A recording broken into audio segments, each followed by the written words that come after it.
Hello everyone, দেখো 2024 সালে layer 2তে এই একটা অঙ্ক এসেছিল। ঠিক আছে, এটা একটা one of the important math, যেটা এই ধরনের প্রশ্ন কিন্তু তোমাদের 2025 সালেও কিন্তু আসতে পারে। ঠিক আছে, দেখো প্রশ্নটাতে বলেছে যে কিছু ব্যাচকে একটা ক্লাসের ছাত্রদের মধ্যে এমনভাবে ভাগ করা হলো বা বিতরণ করা হয়েছে যাতে একটা নির্দিষ্ট ছাত্র মোট ব্যাচের 1/6 অংশ পায়। ঠিক আছে, এবং দেখা গেল যে সে যে সংখ্যক ব্যাচ পায় তা অন্যরা যা পায় তার গড়ের 5 গুণ।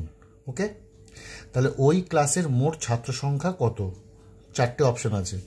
ধরো এটা আমরা বলতে পারি, মনে করলাম মোট ছাত্র সংখ্যা, ধরো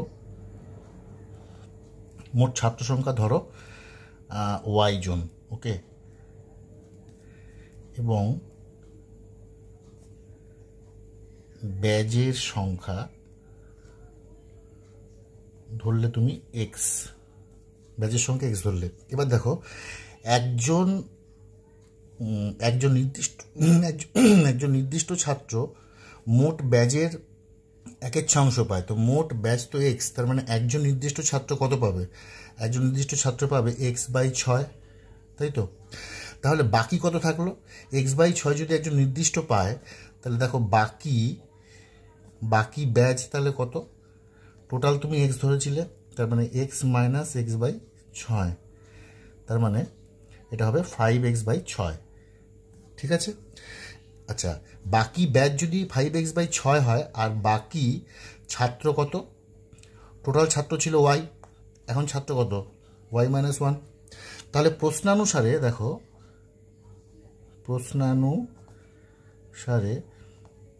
আমরা কি বলতে পারি? x/6 একজন যা পায় x/6 ইজ ইকুয়াল টু বাকিরা পায় 5x/6, তাদের গড়। তো বাকি ওয়াই ছিল, এখন তাহলে y-1 জন আছে, তার মানে গড় হলো 5x/6 বাই y-1। এইবার তার বলেছে কত? 5 গুণ। তার কত হতে হবে? 5 গুণ হতে হবে, মানে ইন্টু 5। ব্যাস, এবার এটাকে করো।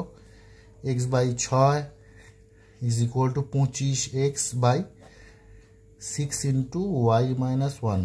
এই 6টা কাটা যাবে, এক্সটা কাটা যাবে, তার মানে y-1 equal to 25, or y কত? 26।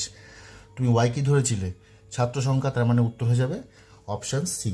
তার মানে ওই ক্লাসের মোট ছাত্র সংখ্যা হবে 26। ঠিক আছে।